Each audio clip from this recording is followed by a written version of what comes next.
die vraag is, aan jou Franklin, hè? Hoe kan die ongelykheidsprobleem in Stellenbosch prakties aangespreek word? En Malan, jy weet waar die kroeg is. Ja, dit is 'n baie goeie vraag. Kom ons begin eerste. Hoe gaan ons dit aanspreek? Wanneer SPA ingaan na die 18e, gaan ons indringend kyk na die beleide wat nie bestaan nie, en dit wat wel bestaan, gaan ons hersien. En byvoorbeeld, as ons praat spesifiek van ongelykhede,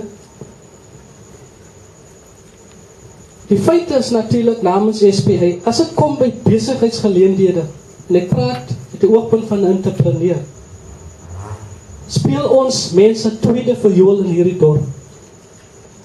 As dit kom by job opportunities, speel ons weer tweede viool in hierdie dorp. En ander wat ek sê is, die inwoners van hierdie dorp kry 'n roddeel as dit by daardie twee opportunities kom. Kyk hoeveel motors ry elke dag in en uit in hierdie dorp.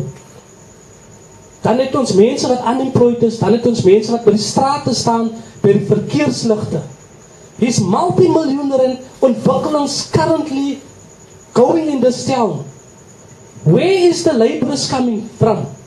So why is people standing straatlig? Ek hoop julle luister, daar by die verkeersligte, terwyl die werke is vir hulle. So wat sê ons? Ons gaan 'n beleid daarstel wat verseker enige aansoek vir ontwikkeling, waar jou huis gaan renovate, oor 2 miljoen, sal jy deel uitmaak van jou aansoek, 'n sosiale 'n plan wat verseker minimum 50% plaaslike laborers is ingesluit.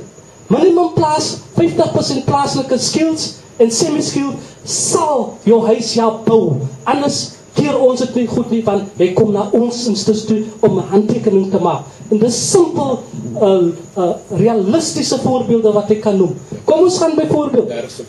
Okay. Kom ons gaan byvoorbeeld land reform.